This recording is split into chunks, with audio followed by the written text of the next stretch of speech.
Hello guys, welcome to my channel guys. आज एक बहुत ही इंटरेस्टिंग वीडियो के साथ हाजिर हुआ हूँ मैं। आज हम पढ़ेंगे, देखेंगे कि हम एक डैशबोर्ड पे कौन कौन सी फंक्शनैलिटी होती है। वर्डप्रेस का जो डैशबोर्ड होता है, मतलब इसी से हम पूरी की पूरी वेबसाइट को कंट्रोल करते हैं। तो भाई इसमें क्या क्या फ़ीचर है, हम क्या क्या लगा सकते हैं, क्या क्या रिमूव कर सकते हैं, ऐड कर सकते हैं।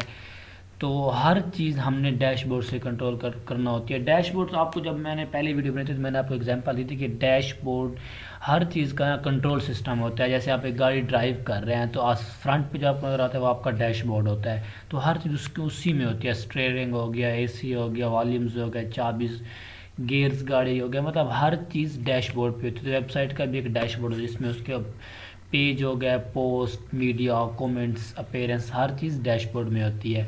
तो हम इसका आज एक छोटा सा ओवरव्यू लेते हैं, इसको छोटा सा एक इंट्रो लेते हैं, तो उसके बाद हम इसकी एक एक प्रॉपर्टीज़ पे वर्क करेंगे।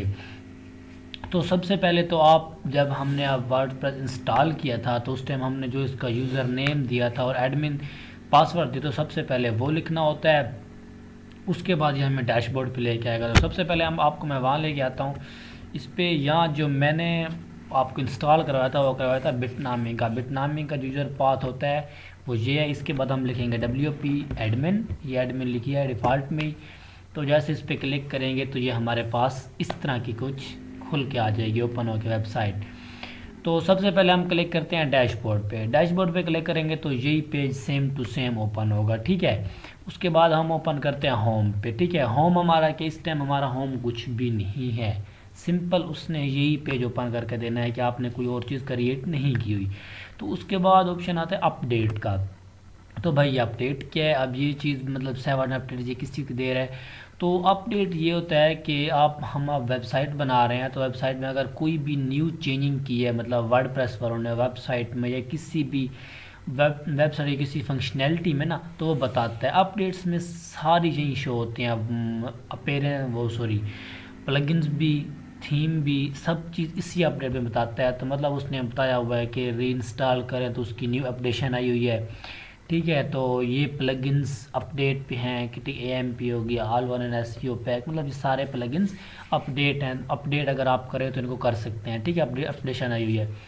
उसके बाद आई हुई है पोस्ट। भाई पोस्ट क्या चीज़ है भाई, जो वर्डप्रेस जब बनी थी ना, तो वर्डप्रेस का ना एक कॉन्सेप्ट से बनाया गया था। तो वर्डप्रेस को भाई क्या कॉन्सेप्ट था, इसका कॉन्सेप्ट ये था कि हमने एक ब्लॉग वेबसाइट बनानी है, ठीक है। जब आप वर्डप्रेस इंस्टॉल करते हैं तो सबसे पहले वो आपको ये ऑप्शन कहता है कि यूर ब्लॉग्स, क्या आप अपने ब्लॉग बना रहे हैं। तो वर्डप्रेस का जो कॉन्सेप्ट था ना, तो वो यही था कि हमने एक ब्लॉग बनाना है। तो भाई ये जो पोस्ट है ना, तो ये एक ब्लॉग पे पोस्ट क्रिएट किए थे। मतलब कैसे, मतलब हम एक पेज पे जो हम मुख्तलिफ पोस्ट में पोस्ट करते हैं तो उनको पोस्ट करते हैं। इसकी सबसे बेस्ट एग्जांपल आप FB देख लें। आप फेसबुक जाते हैं, आप अपने एक पोस्ट करते हैं, ठीक है। तो उस पोस्ट को इस ये पोस्ट और वो पेस्ट सेम ही होती हैं। वो FB होती है और ये वेब पेज होती है, ठीक है। उसके बाद हम ऐड न्यू पे भी कर सकते हैं, ठीक है। नई पोस्ट खुद क्रिएट कर सकते हैं। कैटेगरीज है इसमें, ठीक है, कैटेगरीज पे जा सकते हैं, ठीक है। कैटेगरीज देख लेते हैं। उसके बाद टैग हो गए। कैटेगरी मतलब आप नेम, पोस्ट का नेम, उसका सब नेम भी रखना चाहते हैं, डिस्क्रिप्शन दे दें, ठीक है। उसके बाद अगर इसमें आप कोई टैग से तो मतलब होगा कि हमारी जो फाइल होगी ना, उसकी कोई मुख्तलिफ जो होते हैं ना टैग, जिससे उसके SEO में फ़र्क पड़ता है, ठीक है। SEO करने से ना उसकी रिसर्च में वो सबसे ऊपर आ जाती है, ठीक है भाई। उसके बाद आ जाते हैं मीडिया। तो मीडिया में ये होता है कि PDF फाइल हो गई, मीडिया हो गया, सॉन्ग्स हो गए, ठीक है। तो ऑडियो, वीडियो, हर चीज़ उस मीडिया में होती है। तो लाइब्रेरी में कुछ ना ये लाइब्रेरी में डिफ़ॉल्ट आपको देता है। अगर आप खुद ऐड न्यू करना चाहें तो आप ऐड न्यू भी कर सकते हैं, ठीक है। तो यहाँ से आप जाएंगे ऐड न्यू पे, ऐड न्यू भी पड़ेगी। हम एक एक चीज़ स्टेप बाय स्टेप करेंगे। आज हम आपको डैशबोर्ड का एक ओवरव्यू देने लगे थे, ठीक है। उसके बाद आता है पेज। पेज आपको फ़कत ये बताएगा कि आपकी वेबसाइट पे कितने पेज हैं, 1 है, 2 है, 3 है, आप कितनी पेजों की वेबसाइट बना सकते हैं। तो सबसे पहले ये जो है ना प्राइवेसी पॉलिसी, ये तो वेबसाइट का अपना पेज डिफ़ॉल्ट में होता है। तो सैम्पल पेज के तौर पर मैंने एक पेज बना रखा, ठीक है। उसके बाद आ जाता है कमेंट्स। कमेंट्स का मतलब ये होता है कि आपकी जो वेबसाइट पे होगा ना, अगर आपके वेबसाइट में कोई कमेंट्स करता है, कोई आपसे डिस्कशन करना चाहता है, कम्युनिकेशन करना चाहता है, बातचीत करना चाहता है, तो वो यहाँ पे कमेंट करेगा, ठीक है। तो इस पर हमें एक कमेंट आया हुआ है, पोस्ट जो हमने की थी ना रिसेंटली सैम्पल पेज पे, तो उस पर हमें एक कमेंट दिया हुआ है, ठीक है। उसके बाद आती है अपीयरेंस। भी अपीयरेंस क्या चीज़ है? अपीयरेंस इस वेबसाइट का जो मेन हिस्सा होता है ना, उसको अपीयरेंस कहते हैं। अपीयरेंस में हम थीम का मैंने आपको बताया कि थीम से ना एक पूरी वेबसाइट की लुक चेंज हो जाती है। आप वेबसाइट का अगर एक थीम है 2016 थीम, अगर आप वो लगाते हैं तो उसके लिए कुछ और आ जाएगी, ठीक है। अगर आप डीवी का अपना थीम है वो लगाना चाहते तो उसकी लुक एक और हो जाएगी। एक्स्ट्रा थीम लगाना चाहते तो उसकी लुक, मतलब हर थीम से उसकी लुक डिफरेंट हो जाती है, पूरी वेबसाइट का स्ट्रक्चर को चेंज कर देता है। उसके बाद कस्टमाइज़र आता है, मतलब आप इसकी कस्टमाइज़ कर सकते हैं। उसके बाद विजिट्स आते हैं, फिर मेन्यू सेक्शन आता है, आप इसका मेन्यू खुद क्रिएट कर सकते हैं। मेन्यू में होता है आप पेजों को सब कैटेगरीज में डिवाइड कर सकते हैं। उसके बाद बैकग्राउंड, फिर थीम एडिटर। थीम एडिटर क्या चीज़ है भाई? थीम जब ऊपर आ गया तो उस एडिटर का क्या फंक्शनैलिटी है यहाँ पे? तो भैया एडिटर की ये फंक्शनैलिटी है कि अब अगर आप खुद इसमें कोई कोडिंग करना चाहें तो हम इसको देख लेते हैं। तो आप खुद उसमें अपना कोड भी कर सकते हैं, ठीक है। अपने कोड से आप उसमें चेंजिंग कर सकते हैं। अगर आप कहते हैं कि मुझे थीम की, मतलब ये जो पोस्ट है ना, तो ये जहाँ चाहिए, तो वो यहाँ कह रहा है कि आप अंडरस्टूड हैं, मतलब आपको पता है कोडिंग के बारे में। तो मैं करूँगा यस मुझे पता है। तो मतलब अगर आप वाकई जानते हैं लैंग्वेज तो आप इस थीम में चेंजिंग कर सकते हैं, ठीक है। तो आप इसमें कोई कोड, मतलब जो आपको अच्छा लगे, तो आप कहें तो भाई अगर ये पोस्ट यहाँ लेफ़्ट पे है तो इसको राइट पे होना चाहिए था, तो आप उसकी खुद चेंजिंग कर सकते हैं थीम एडिटर में। उसके बाद आता है भाई प्लगइन्स।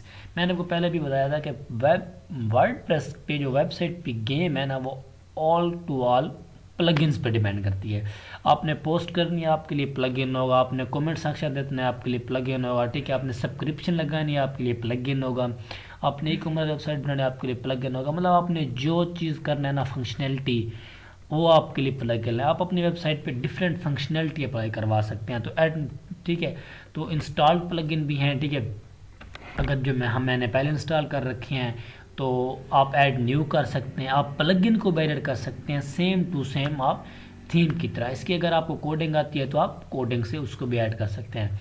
उसके बाद है भाई यूज़र, मतलब आपकी वेबसाइट पे कितने यूज़र हैं। तो हम देखते हैं ऑल यूज़र, ठीक है। इस टाइम तो एक यूज़र है हमारा, हम खुद एडमिन यूज़र हैं। उस हमारी वेबसाइट पब्लिश नहीं हुई, ठीक है, लाइव नहीं चल रही, हमारे पास होस्ट डोमेन नहीं है, ठीक है। तो हम हमारी वेबसाइट पे कोई यूज़र नहीं है। बट ऐड न्यू पे ना हम एक और यूज़र क्रिएट कर सकते हैं, मतलब खुद ही, या उसका यूज़र नेम देते हैं, ठीक है, ईमेल, फर्स्ट लास्ट, वेबसाइट, ठीक है, पासवर्ड। तो हमारा सेम टू सेम वहाँ एक यूज़र क्रिएट हो जाएगा, ठीक है। प्रोफाइल उसकी आ जाएगी, ठीक है। हम प्रोफाइल जो हमारी इस टाइप जो हमें सबसे पहले प्रोफाइल शो होती है, उसके बाद कलर वगैरह, ठीक है, जो आप चेंज करना चाहते हैं वो आप पे डिपेंड करते हैं। ये हम एक एक चीज़ स्टेप बाय स्टेप पढ़ेंगे, ठीक है। उसके बाद है टूल्स। टूल में भाई अवेलेबल टूल्स कौन सा है? इंपोर्ट, एक्सपोर्ट, ठीक है। अगर हम कोई वेबसाइट में क्या पीसी से या मतलब कोई और चीज़ से डाटा इंपोर्ट करते हैं या यहाँ से कुछ एक्सपोर्ट करते हैं, ठीक है। साइट हेल्थ, ठीक है, एक्सपोर्ट पर्सनल डेटा, ठीक है, इरेज पर्सनल डेटा। उसके बाद आता है भाई सेटिंग। सेटिंग में होता है कि जर्नल, ठीक है, जनरल, राइटिंग और रीडिंग और डिस्कशन। ये चार मोस्ट चीज़ें हैं ना, ये होती हैं ब्लॉग से रिलेटेड, मतलब इस इन सब में ब्लॉग्स का कॉन्सेप्ट होता है। उसके बाद मीडिया होता है, मीडिया में मैंने अब बताया। उसके बाद होता है परमालिंक्स। भाई परमालिंक्स क्या चीज़ होती है? परमालिंक्स ये होता है कि आपको जो वेबसाइट का जो यूआरएल होता है ना, वो आप किस तरह से सिलेक्ट कर सकते हैं, मतलब आप क्या चाहते हैं कि आपकी जो यूआरएल के साथ क्या क्या चीज़ें हैं। तो हम इसको देखते हैं। तो इसमें वो ये पूछता है सबसे पहले भाई डे एंड नेम, फिर डे भी है और नेम भी है, पहला पहला प्लान है। उसके बाद न्यूमेरिक है, उसके बाद पोस्ट है, फिर आप कस्टम भी कर सकते हैं, ठीक है। इसमें आप लगा सकते हैं कि ईयर भी आना चाहिए, मंथ भी आना चाहिए, डे भी आना चाहिए, ठीक है। जो आप लगाना चाहें वो आप लगा सकते हैं। इसमें इसकी ये फंक्शनैलिटी होती है। फिर भाई प्राइवेसी। प्राइवेसी ये होता है कि जो उसने पहले पेज बनाया था ना पॉलिसी प्राइवेसी, तो उसमें उसने एक प्राइवेसी लगा रखी है, ठीक है। ये हमारे पेज थे ना, ये तो ऑल पेज पे आकर हम देखते हैं तो ये पेज डिफ़ॉल्ट होता है, तो प्राइवेसी डिफ़ॉल्ट पे होती है, ठीक है। ये ड्राफ्ट पे लगाया होता है। उसके बाद WP, ये तो एक प्लगइन में लगाया है, इसको आप बाद में डिस्कस करेंगे। उसके बाद होता है कॉल्स मेन्यू, इसको आप क्लिक करेंगे तो ये आपकी मेन्यू साइड पे हो जाएंगे, तो आपकी जो LCD की डिस्प्ले होगी वो थोड़ी बढ़ जाएगी, ठीक है। इसको ओपन करेंगे तो ये ओपन हो जाएगी। तो आज के लिए हम डैशबोर्ड का व्यूज़ इतना ही। उम्मीद करता हूँ कि आपको कुछ समझ आ गई होगी। तो नेक्स्ट वीडियो में हम इसको तरतीब से स्टेप बाय स्टेप आपको मतलब बताएंगे कि ये वेबसाइट कैसे बनती है, इसका पोस्ट क्या काम करता है, मीडिया क्या काम करता है, पेज बनाते कैसे हैं, हर चीज़ को स्टेप बाय स्टेप एक्सप्लेन किया जाएगा। तो थैंक्स फॉर वाचिंग, मिलते हैं नेक्स्ट वीडियो में, तब तक अपना ख्याल रखिए, अल्लाह हाफिज़।